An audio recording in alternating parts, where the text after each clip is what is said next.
Bien, como me encanta este tema, ya sabéis que hice una primera parte y esta es la segunda. Si no has visto la primera, te dejo el link aquí. Si has visto ya la primera, continuamos hablando de Elon Musk.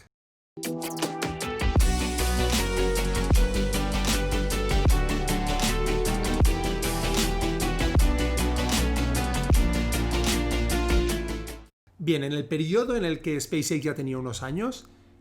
Elon estaba en conversaciones y tenía otra cosa en mente que siempre le había preocupado, que era los coches eléctricos, hacer el mundo un poco más sostenible, y en el caso de los coches eléctricos vio que había una oportunidad seria, pero una vez más yo creo que lo importante de Elon Musk es esta visión extremadamente ambiciosa del futuro y cómo no se trata simplemente de hacer un primer prototipo, sino realmente construir una empresa de automoción que, dicho sea de paso, y un poco lo que se ha ido demostrando en los últimos años, es mucho más fácil construir un coche eléctrico que construir la fábrica y la infraestructura para tener una empresa real de automoción. Y esto es la razón por la cual toda la industria de automoción no se ha tomado en serio el coche eléctrico, incluso teniendo ya más de 10 años Tesla, hasta recientemente. Y es porque una cosa es hacer un coche eléctrico y la otra cosa es, una vez Tesla demostró la capacidad de construir una fábrica, y además lo hizo de una manera que sorprendió, yo diría, a mucha gente del sector, y es que montó una fábrica específicamente para baterías que una vez esté terminada, aún no está terminada, aunque ya está produciendo, pero toda la superficie será la superficie construida más grande del mundo. Y de hecho no solo eso, será la fábrica que producirá por kilovatio más baterías del planeta en un solo sitio. De hecho, si no me equivoco, más que todo el resto de fábricas combinados, digamos, ¿no? Es un nivel de tamaños y de volúmenes espectaculares. Una cosa que, si miráis algunas entrevistas a Elon Musk, que sorprenden y chocan, es su capacidad de realmente conocer el detalle. Al contrario que otros CEOs de grandes corporaciones, ya no de automoción, incluso del espacio, pasa, es que son directivos o son managers o son políticos o son gente que ha crecido en una industria donde su valor estaba en gestionar una infraestructura, una maquinaria, digamos, empresarial muy grande, y sus habilidades se han centrado en esto, ¿no? Elon Musk ha crecido construyendo estas empresas y construyendo y entendiendo y preocupándose mucho por la disrupción que ellos mismos llevaban y entenderla muy bien. Y por lo tanto es brutal cuando en las entrevistas habla Elon Musk y le preguntan una cosa sobre el cohete y sabe explicar, o sobre el coche, y sabe explicar el detalle ya no a nivel mecánico, sino a nivel físico de la ciencia detrás de ese producto, digamos, ¿no? Desde las baterías y cómo funcionan hasta la mecánica del motor eléctrico, etcétera, ¿no? Y esto hace, yo creo que es lo que ha sorprendido o cogido más por sorpresa al sector de la automoción. Y es que no se trata de un empresario cualquiera que ve una oportunidad puramente de negocio, sino que entiende un cambio de paradigma en las posibilidades que ofrece las baterías modernas. Y ahí es donde podríamos decir que Tesla es una empresa de tecnología más que una empresa de automoción. Y esto es otra cosa que yo creo sigue como el patrón de disrupción que ha pasado en otras industrias, y es que cuando planteas tu empresa como una empresa de tecnología en lugar de una empresa de un sector concreto, empiezas a optimizar tus productos sacando provecho de muchas tecnologías que por tradición los que ya están en esa industria no sacan. Y por lo tanto, en el momento en que Tesla básicamente es una placa de baterías con ruedas y un ordenador, básicamente es un iPhone con ruedas. Por lo tanto, las analogías que puedes hacer ahí, como actualizar el coche una vez ya está en propiedad del comprador y por lo tanto dice, ay, es que hace alguna cosa rara con la tracción, etcétera. Muchas de estas cosas, incluso el autopilot, ¿no? Que el coche puede ir solo gracias a las cámaras que tiene, etcétera, pueden actualizar la información y el funcionamiento del coche a distancia. Y eso son cosas que no son una acción concreta que la empresa decide porque son tecnológicos y modernos y porque han visto venir una oportunidad, sino porque su planteamiento siempre es desde la óptica de empresa tecnológica. Y en esta misma línea, una cosa que he tenido con una conversación con alguna gente del sector de la automoción es por qué, y en los últimos años, cuando aún hay mucha gente que dudaba de la capacidad o de la viabilidad de Tesla, es por qué tiene que tener éxito Tesla. Y la razón es esta que comentaba, es que Tesla no es una empresa de automoción, Tesla es una empresa de tecnología y como tal entiende el coche en un ecosistema más amplio, de la misma manera que Steve Jobs entendía que el teléfono no era un teléfono, sino que era una continuación del ordenador que nos podíamos poner en el bolsillo y las consecuencias que esto tenía para la comunicación, para la creatividad, etc. Elon Musk entiende el coche como una pieza más del transporte y de la energía. Ve con qué cosas se conectan y sabe invertir en las cosas que harán que tenga una ventaja competitiva mucho más grande. La cosa principal sin duda es las baterías en una primera etapa. De hecho, también os animo a buscar una cosa que comenta que hizo Elon Musk, que es el plan de 10 años, el master plan de 10 años y que se cumplió hace no sé si 2 o 3 años y en el cual visionaba construir primero un coche muy caro, luego un coche no tan caro y luego un coche más barato. Y la razón de esto no es porque fuese una decisión racional, sino porque, una vez más, como entendía su empresa como una empresa de tecnología, sabía que cualquier tecnología nueva al principio es más engorrosa y más cara, y la única manera de venderla y de empezar a crecer es venderla a la gente que entiende muy bien dónde lleva esa tecnología. Y la analogía clara es los teléfonos móviles. Al principio los teléfonos móviles eran trastos gigantes que servían para un tipo de audiencia y una audiencia que se los podía permitir, y gradualmente estos teléfonos han ido bajando de precio y aumentando en funcionalidades y han permitido que a día de hoy cualquiera se pueda permitir un teléfono smartphone, digamos, y es gracias a la economía de escala. Y en el caso de la automoción, en concreto, digamos, la automoción eléctrica sigue este mismo patrón. La economía de escala hace que primero tuvieran que vender un coche deportivo de lujo de 200.000 euros que solo podían comprar millonarios. Y mucha gente interpretó esto como que Tesla era una empresa de coches de lujo. Y en el master plan este que publicó muestra como de lo que se trataba era de apalancarse en el valor principal del coche eléctrico, que era la potencia instantánea. El coche eléctrico es el coche que acelera más rápido en la historia de la automoción y de hecho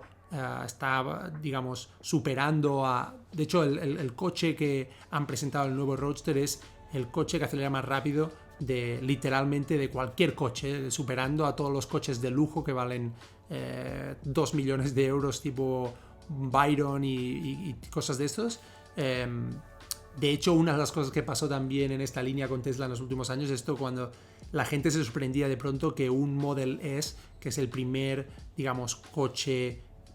normal que lanzaron para ir un poco ampliando su audiencia, de pronto competía con un Porsche o con un Ferrari y los ganaba en la milla, ¿no? Los ganaba no solo en la aceleración, sino que literalmente en la distancia de una milla, un coche que podía ser un coche, digamos, familiar casi, podía acelerar más rápido y ganar en velocidad a un coche deportivo que valía 4 veces más, ¿no? O 3 veces más. Entonces, toda esta combinación de cosas hacen que Tesla sea muy consciente de cómo apalancarse en estas ventajas competitivas tecnológicas y ganar distancia, pero no para ahí. Una cosa que he visto que ha pasado es que luego las empresas de automoción, una vez se han empezado a tomar el coche eléctrico más en serio, han empezado a plantearse fabricar coches eléctricos, pero como una vez más la mentalidad de Elon Musk es siempre qué papel juega esta evolución tecnológica, hay otras capas en el coche, específicamente Tesla, que hacen que siga construyendo cosas que aún le dan una posición más fuerte. Una de ellas, por ejemplo, es la red de carga. Una cosa que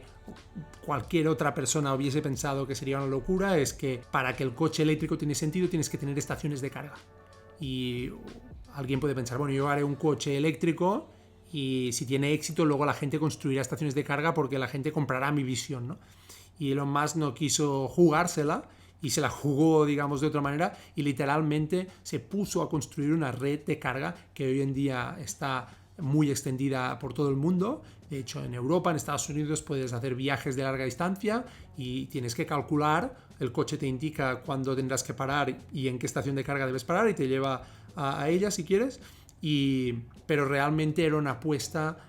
muy radical para asegurarse que esto tenía sentido. Pero no solo para asegurarse que esto tenía sentido, sino que una vez hecho esto, el poder o la barrera de entrada de Tesla en el propio coche eléctrico hace que cualquier otra empresa que quiera plantear un coche ya no tenga que plantear un coche, tenga que plantear también cómo soluciona el problema de la red de carga. De otra manera, hay un caso que es el caso de la autoconducción, el autopilot que le llama Tesla. Fue una cosa que ya desde una de las primeras versiones del Model S empezaron a incorporar una serie de cámaras en el coche, y estamos hablando de 2012, O sea, y cuando lo empezaron a hacer nadie le dio mucha importancia, pero lo que empezó a hacer todos los coches que salían, que al principio obviamente eran pocos, y luego cuando empezaron a ser miles de coches, era acumular información sobre cómo reaccionaba el coche en diferentes situaciones. Entonces empezaron con cosas pequeñas, permitiendo al conductor moverse, digamos, en autopilot, es decir, sin tener que tocar nada del volante, etcétera, en la autopista, por ejemplo. Pero poco a poco, usando hay una de las disrupciones más grandes tecnológicas que estamos viviendo, que es la inteligencia artificial, y una parte de la inteligencia artificial es el machine learning, que es la capacidad de las máquinas de ir aprendiendo a medida que reciben más información. De esta manera, por ejemplo, Google es capaz de, si le tiras una foto al Google Search, digamos, es capaz de reconocer qué cosa es, ¿no? Y de la misma manera que hay apps para el móvil que saben qué música están escuchando. Esto básicamente es porque digitalmente son capaces de encontrar patrones. Pues los coches de Elon Musk, de Tesla, siguen un modelo parecido en cuanto a reconocimiento de imagen. Y lo espectacular es que ponen una cosa en un coche que nadie les va a pagar en ese momento, que es una cosa inaudita en la automoción, porque el coche está calculado al máximo para que genere un margen concreto, y hay una serie de gente, el fabricante primero y luego el revendedor, y hay todo de proveedores, y eso tiene que salir así. Y en cambio Tesla lo que hace es un coche que ya les cuesta mucho dinero, porque las baterías, sobre todo en estos primeros años, hasta que no han avanzado e innovado suficiente, eran lo que costaba más del coche, sigue siéndolo, pero ha bajado mucho de precio. Pues añaden una tecnología extremadamente, digamos, costosa también, que permite ir acumulando esta información. Pero lo espectacular de esto es que al cabo de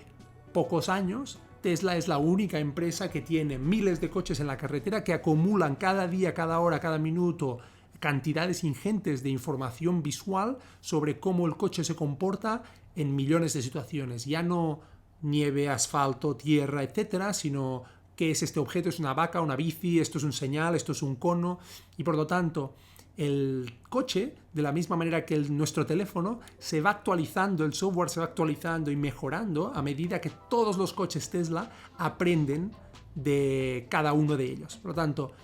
día de hoy el autopilot está en un momento ya mucho mejor, obviamente, que el 2014 o 2012, obviamente, pero es que ya es un punto en el cual, por ejemplo, hay una opción que permite que si el coche está aparcado en un centro comercial, fuera del parking, digamos, con un botón, viéndolo, tenemos que verlo, pero dándole el botón y aguantando el botón, el coche viene solo hasta la puerta del centro comercial o donde sea, ¿no? Y ya no solo eso, empiezan a ampliar los sitios donde puedes usar el autopilot, ¿no? Dentro de las ciudades, etcétera, ¿no?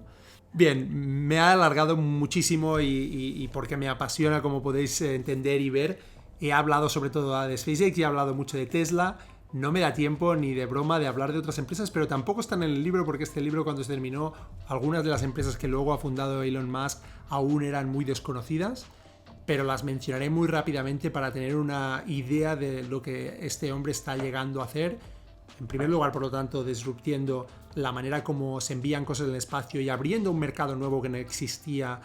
Dicho sea de paso, y comentaré muy rápido, SpaceX tiene un proyecto que se llama Starlink y que pretende además expandir una serie de satélites. Estamos hablando de decenas de miles de satélites alrededor de la Tierra, en la órbita más baja, con tal de dar cobertura telefónica y de datos a cualquier persona de cualquier parte del mundo. Buscad Starlink en Google y veréis un vídeo de presentación. Y saltando ya de SpaceX, y menciono muy rápidamente, pero están empresas como Neuralink. Hay una presentación también, si os animáis, son 2 horas, pero vale mucho la pena. Elon Musk es un preocupado de que la inteligencia artificial en cierta manera acabe con el mundo o tome el control de muchas de las cosas que digamos que tecnológicamente damos por supuesto. Él entiende que es un riesgo muy grande el control que le estamos dando a la inteligencia artificial y cómo en algún momento podríamos perder el control porque sigue lógicas que no son las que seguimos los humanos. Y ha creado otra empresa con la que a largo plazo, y sonando muy ambicioso en su línea, a largo plazo podamos digitalizar el cerebro humano. Pero el primer paso en la empresa es mucho más cercano, y es que están haciendo una máquina que permitiría digitalizar algunas partes del cerebro para que pudiesen dar a personas que han perdido algún tipo de movilidad o algún tipo de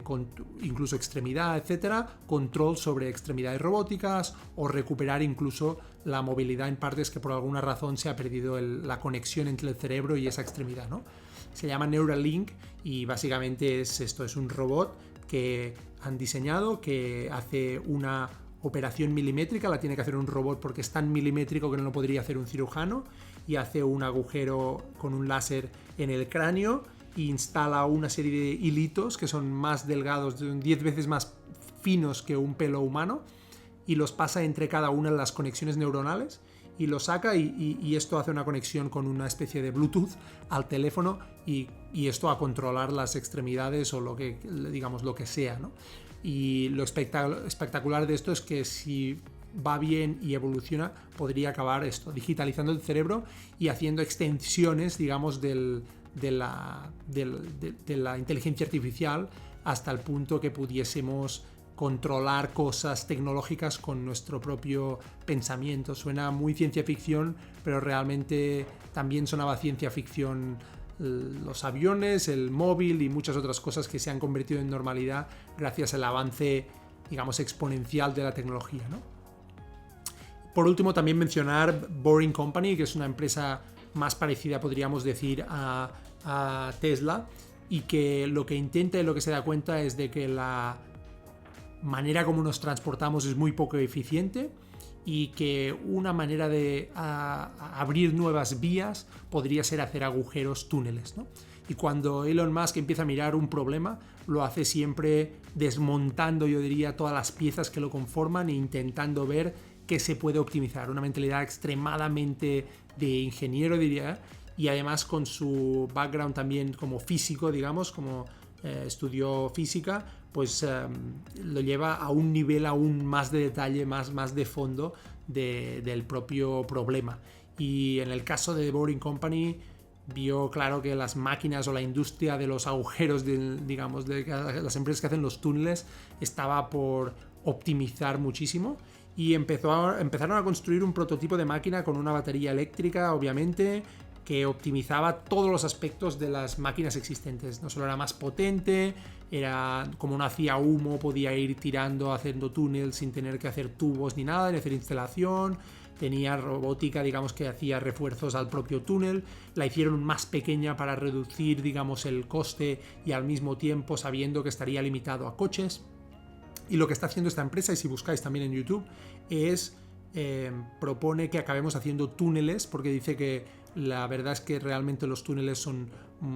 muy seguros en cuanto que podemos ir haciendo capas inferiores, y que por lo tanto podríamos coger un ascensor en cualquier punto de la ciudad y a velocidad, imaginaros obviamente con un coche eléctrico, porque así no tenemos que hacer respiraderos y tal, pues a velocidad de 200 o 300 kilómetros por hora podemos plantarnos en otra parte de la ciudad mucho más rápido, en línea recta, sin tener que pasar por el tráfico del día a día, digamos, ¿no? Y bien, lo dejo aquí porque si no me podría estar horas hablando de Elon Musk, pero si tenéis cualquier más pregunta, opiniones, etcétera, por favor ponedlo en los comentarios. Y si hace falta, pues haré otro vídeo, porque podría estar hablando mucho más rato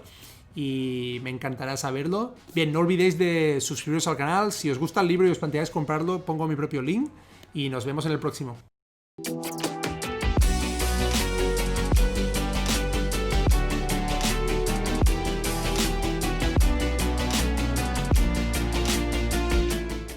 ¿Cómo estás, audiencia? ¡Bien! Muy bien, bravo.